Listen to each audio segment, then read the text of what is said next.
Thank you so much, and a privilege to be speaking at the Enterprise Innovation Summit. The topic that I'll cover today is called Winning in Turbulent Times.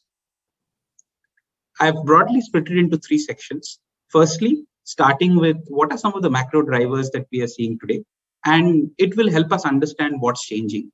This in turn informs the business imperatives that a lot of governments, private enterprises, as well as entrepreneurs need to keep in mind, which also tells us where do we want to play. And last but not the least is to get execution right, which is how to win. Okay. So without any ado, let me directly get into some of the macro drivers. There are a number of macro drivers that I will be talking to you today on. First and foremost, I think is the entire shift of power, and we are seeing massive games that are being played out between China, the US, the European Union, even parts of Asia Pacific are increasingly contributing to that. But as you will see on this interesting chart, this is essentially a view of 2023, 2025, wherein it talks about how would trade essentially shift, because a big part of entire geopolitical as well as the entire fiscal shift is centered around how will the entire trade flow shift. Now, there are countries who will significantly benefit out of it. Apart from India, I mean, India will generally be one who will be competing significantly for trade flows. In fact, if you reflect back on the last 18 months or so, the entire impact that COVID has had on supply chains, or the Suez Canal supply chain event that happened because of a large tanker ship getting stuck very interestingly, and the real-time impacts it has on supply chain has been quite prolific. Now, as you will see in this chart, because of the movements that are going around, not only ASEAN and obviously countries in the region such as Singapore, Vietnam, Malaysia, etc., will get significantly advantaged because of the trade shift. India will also gain to some extent, but what it also means is it is almost a competition that countries have started to race themselves on, wherein they would want them to be attractive for trade flows to come inside, which would then mean how easy it is for us to do business with. What are the type of policies as well as fiscal regulations do we have? Are we digitally at the same level with countries like Singapore, wherein right from opening a bank account to launching a company could be done in a matter of now a few hours versus maybe months at many other countries like ours, correct? So one key driver to the entire piece will be how does the trade flow shift. Two or three big contributors obviously will be the entire power play that we'll see China and US struggle it out. But we definitely believe that India as a country and the subcontinent as such, and also parts of Southeast Asia, will see significant amount of gains, along with certain parts of Africa as well, wherein a good bulk of trade flow will shift. So that is point number one. The second part is how much are countries pledging capital and financial muscle into this entire next few years. If you look at, there are two very interesting pictures here. The one on the left is essentially what we would say the sovereign funds that are pledged by, this is a picture of the largest sovereign funds as it stands today. What you will see is some very interesting moves, right? No surprises. You see China there, both in terms of their investment in their core geography as well as the Hong Kong side, which is included. You also see Singapore, UAE, and others. Now, there are a few interesting things that is happening, which is one, is a lot of this money is not only going into funding classic infrastructure, capital expenditure, or foundational elements in what we would call as nation building or others, but a whole bunch of this money is also being pumped into a lot of growth tech and innovation technology, which then leads me to the chart on the right. And as you see, between 2000, almost as a run-up to 2020, and this is a piece of analysis that we do from a BCG perspective, is you will see massive amount of money being pumped into biotech. This is not dated as of 2020 or 2021, but over the advent of COVID-19, the amount of investment on biotech has been significant. The investment till about 2020 was more in terms of genome, DNA, restructuring, and a whole bunch of research around that. But then we will now see an entire amount of funding going towards vaccine tech, going towards new forms of biosimilars, etc. Similarly, around AI, huge investment. China obviously leading the way, followed by significant investments around US, parts of Europe and other countries as well. You will also see some bit of investments coming through on advanced materials, drones, robotics, etc. More in terms of what can be used not only for social good, but also as more and more industrial sector begins to look at driving value from these digital areas. So that is point number 2. Moving on, the third part is how will our industries react? This is a chart we mapped out during the early part of COVID, and obviously it is a good semantic trend, but what it shows clearly are winners and losers because of the impact we have had over the past year. And as you will see, the winners have not been too many, unfortunately, right? Except for pharma, a little bit of fast-moving consumer goods. Most of the other industry segments have really hurtled down. Obviously, there are industry segments that have had a very torrid time, be it places like metals, parts of auto. I mean, auto in April 20 had an absolutely blank year. It was a net zero month for them.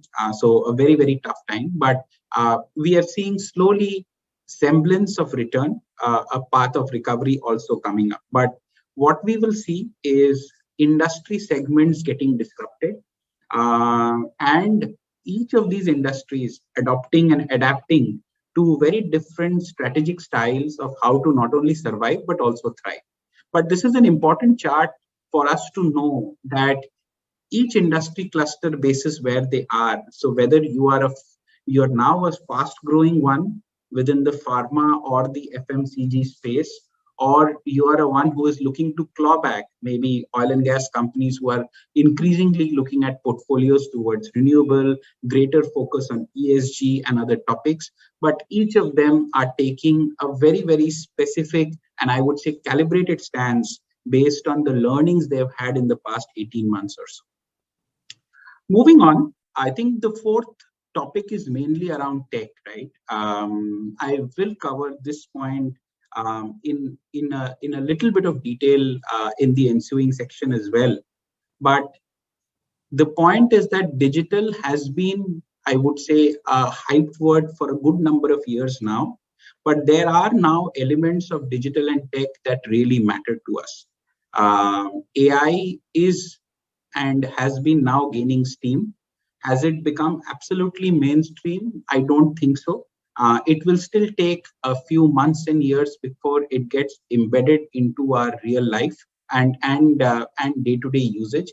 Obviously, the growth tech companies and the early tech-centric or platform businesses are really teaching us the way on how to make money from AI versus just developing cool tools that look attractive. The second aspect is around Internet of Things.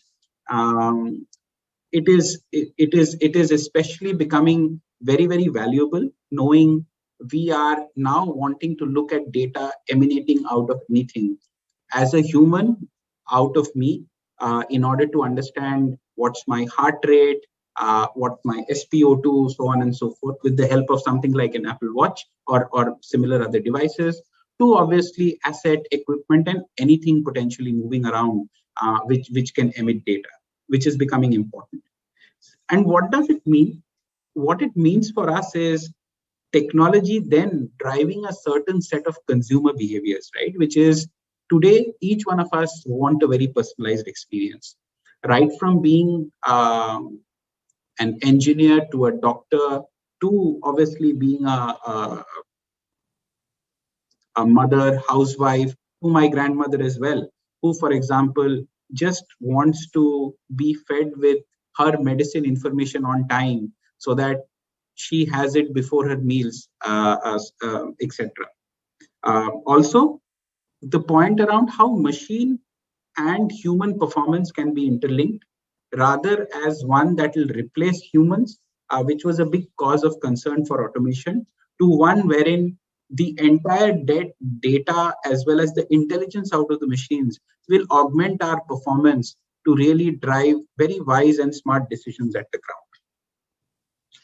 To summarize this section, as I already said, we heard four things, right? The entire shift of trade and the entire power from a socio-political element, which will be quite real, followed by the entire focus on investments, a whole set of investments, right from green to growth tech, deep tech, obviously to also for social good coming up. Thirdly, on technology being real and how it is influencing things for us. And lastly, if you then reflect back upon how we are putting some of these macro trends to in our day-to-day life, if you would look back on classic crisis, and I mean, COVID-19 was the latest one that we have seen, and I sincerely hope and pray that we do not see many of them in our impending lifetime and also ahead. But if you look back, the way most crisis has been managed is first people is that first people have been thrown at the crisis, which is go ahead and solve it, and then also profits have been thrown. But what we saw different in this latest crisis was, before we began to throw people and profits, we actually threw tech and data. And right from Arogya Setu to a number of different apps, to the way people have found, for example, oxygen and other supplies across the country during the extremely disturbing months that we spent in the early part of the year. It is very clear that in the absence of technology, in the absence of data, the world is just coming to a standstill. And hence, it is less than said that data and technology will really become core to not only our competitive advantage, but more importantly, resilience for us as we look ahead. With that, what I would do is, how would companies want to look at it, right? So much change is happening. We've also heard of this world called VUCA, right? I mean, we are living in a VUCA world. But then, how do we address these shifts? A very good lens to look at it is, what are CEOs of the 20s focusing on, right? This is a piece of ongoing survey that BCG does annually. Obviously, last year has been, and this year has been very, very special in its ways of how we have reacted to a crisis of this nature. But if you look and if you talk to the top CEOs, there are 6 broad themes that are emerging in terms of what their focus areas are. Number one is around innovation, which is, and there is a whopping 32% which says that most companies will not survive or thrive if they do not continually innovate, which is new products, new services, acquisitions, partnership model. Long gone are those days when you would try and win the battle alone. I think today is a world wherein you create very sharp and prolific products and services. You are able to get a multiplier effect by partnering with other channels, other modes, other partners who would just add to your growth pattern. The second part is obviously to become as lean as possible in terms of cost cutting. Many of the industries, if you recall, which were on the lower spectrum of growth, have really looked at cost in a huge way, and rightfully so. So right from leaning down and sweating the asset to the maximum, to figuring out new and novel ways of delivering work in less, be it less process, be it less, unfortunately, with less resources or with greater amounts of automation. There is also a lot of focus on core, as you see. I'm not going to read you through all of it, but if I pick up a couple of more, I think protecting the core has been a big focus, at least for a lot of traditional businesses, wherein there are core products and services, a market base which has been eroding, and how do you at least retain what is there in your house? So getting more sharper around value proposition, attracting and keeping the customers loyal, and continuing to bring parts of innovation and cost into the core have been very. If I can pick another additional topic is around the focus on ESG, as well as the entire wave around net zero that many of the large companies are going towards.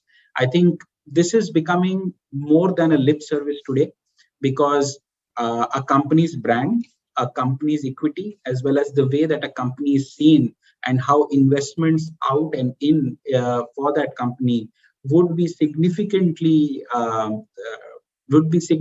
influenced by ESG and the steps that each of the companies as well as governments will take on that. So this kind of summarizes broadly what are some of the key priorities that CEOs would want to look at. Now, why should the CEOs think differently, right? What drives us to that?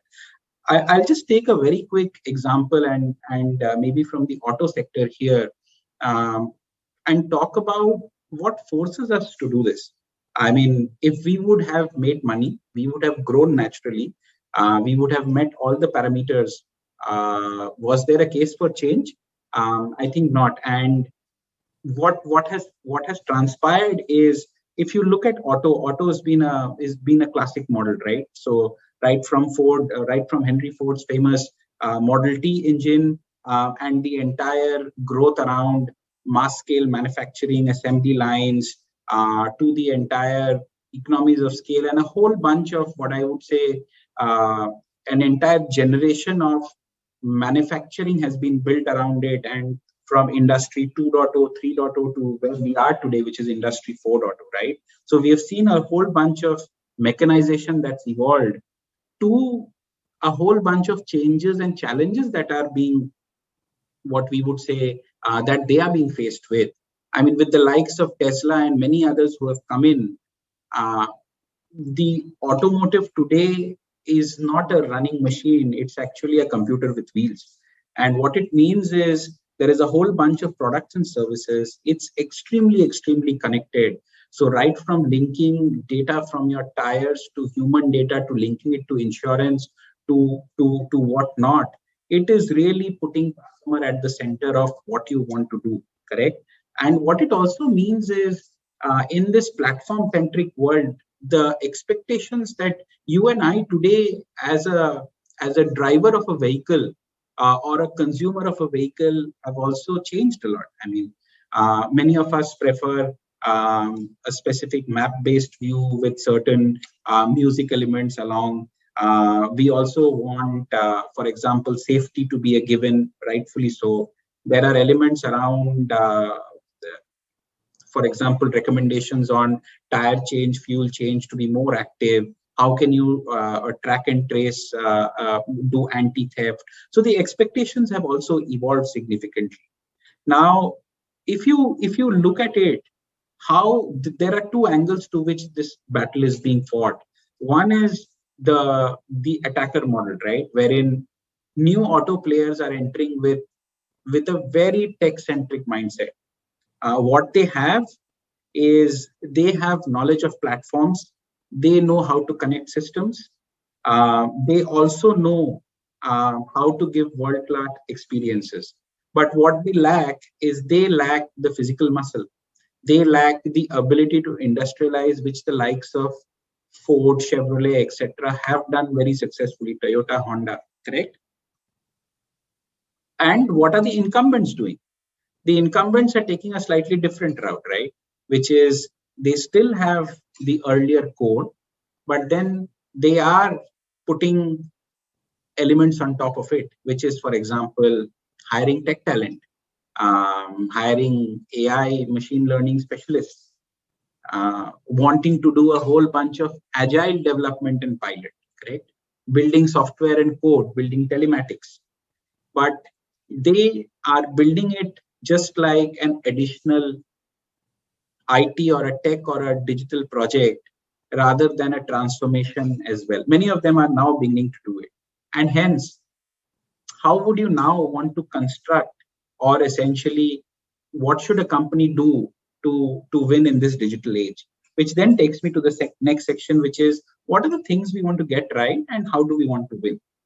I want to leave with you this one framework, which we call as our journey to bionic transformation. We call it bionic because it is about fusing technology and humans together to just drive the next level of performance.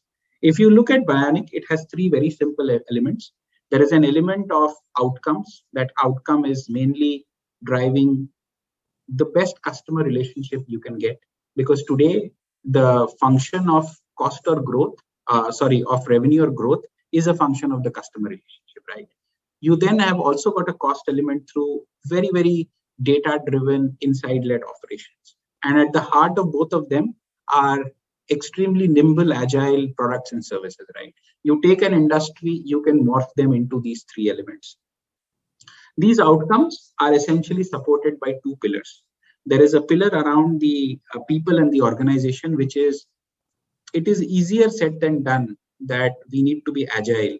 But for a large tanker and a mothership to rotate and move at the speed of a speedboat, at the pace of a speedboat, is very, very tough, because we are organized and driven into our clear structures where there is a lot of clarity of direction, clarity of execution. But in this world of today, wherein the product needs to evolve every 3 months, my customers' flavors and tastes are evolving. It is around creating that recipe that is ever so agile, nimble, and refreshing. And for large organizations, this is not a very, very easy day-to-day problem to solve, because we work on a quarter or a yearly milestone wherein things are set and then we execute against it. And hence the people and organization model becomes ever so critical in solving this. So it's about new ways of working. It's hugely about how leadership wants to drive it. Often it is about those very limited set of senior leaders who set the tone for how the organization needs to look ahead, how do they need to organize, how do they need to run, how do we fund initiatives, what kind of talent do we do, what kind of bets do we take, how long do we take bets, correct? How do we partner? Very, very important today, because there is only X out of the entire portfolio of things that you can run alone as a business.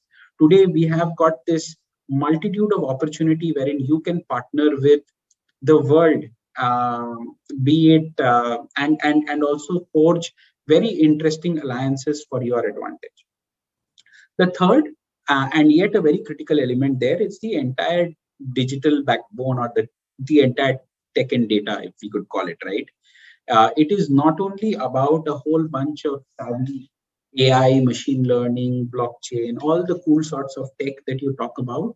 It is also about how do you really build a very robust platform, a platform that is strong and scalable, and a platform that will also adjust itself to a lot of the new age requirements and the regular needs to change, correct? So I'll dip a little bit on both these factors, starting with tech and data and then getting into people and the org side.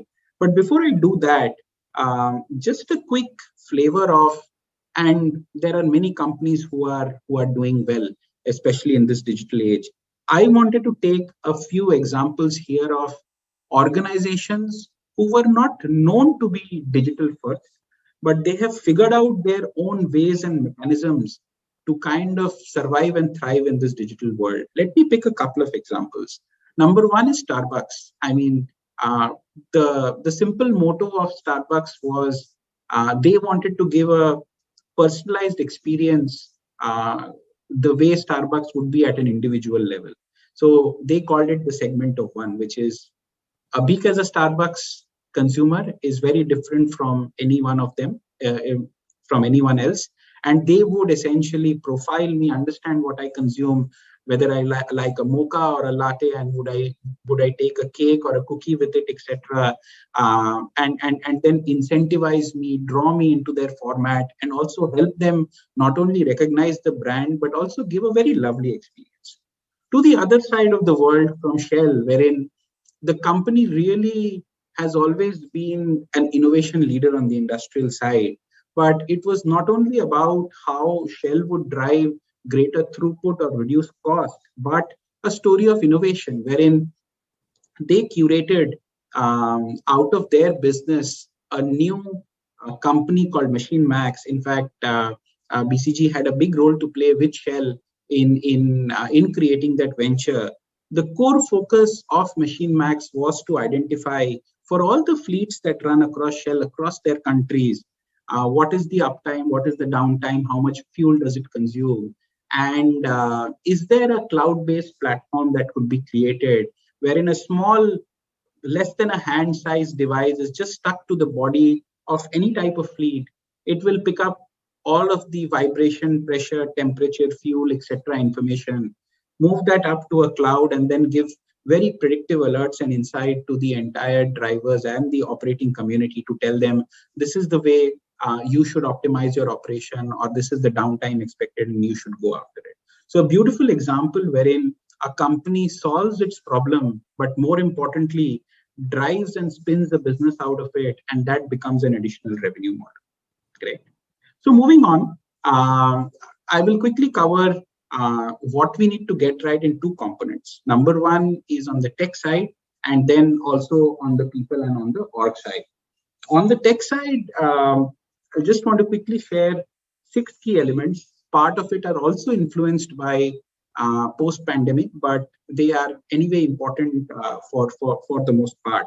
I think first and foremost is how do we reimagine our core processes? So right from restarting manufacturing, the entire way we are selling, the future of work itself has changed. So how does tech have a role? Secondly, digital today is perhaps the only channel that is left. With this entire hybrid format of physical and digital coming together, a digital first presence is becoming imperative. I mean, today, most of our purchases are made with a comparison done on a digital platform first, and then we visit a physical format, right? From a car to a mobile to many, many other things, right? The third aspect is around bringing a lot of unstructured data, which is data that a company, enterprise, or a government does not use into its piece of work today, correct? The fourth element is around the focus on cost and how can IT just run sharper and more cost-based, correct? And then there is the focus on cybersecurity. So if I just quickly move on and take a few examples. So this is a very interesting company from China called Geely, and this is the peak of COVID. They actually transformed their entire sales channel to move from a dominant physical format to a very dominant digital format. They got a huge spike because of their online change. They also found out novel ways to drop in keys. For example, you see drone-based delivery for not only the car was not delivered by drone, but a lot of the entire package around, for example, the keys, the onboarding manuals, etc., were all dropped as a part of that welcome kit. So quite a new and an interesting way to not only think of it, but to also put it into action. Okay. Quickly on how to leverage data. So I think two elements here. One is if you look look at this page into two blocks. There is a right-hand side, which is a whole bunch of data that a company has access to, etc. But the entire left-hand side is what companies did not have. For example, economic forecasts, outbreak scenarios, consumer shifts, behaviors, etc. Consumer spend. If you look at the companies who grew in post-pandemic scenario, they already had mechanisms to not only tap this kind of data, but also some semblance of data already within their organization in some shape or form. And hence their ability to understand the shifts, their ability to react to those shifts through better scenarios was supremely more powerful than others who were just figuring out, gosh, now that everything is fallen, how do I reconstruct the puzzle? Last but not the least, I would say from a tech perspective is this focus on cybersecurity. So very interesting couple of pictures here. So India, I would say, has huge amount of work that we need to do on cyber as a topic. We are not even in the top 10 as it comes to both intelligence as well as the amount of investments that we make, correct? And then on the right-hand side, you will see the nasty side of cyber really raise its head, wherein big names have been attacked a lot of data which has been compromised. So right from Domino's, Facebook, Air India, Big Basket, I'm sure we have used a number of these apps.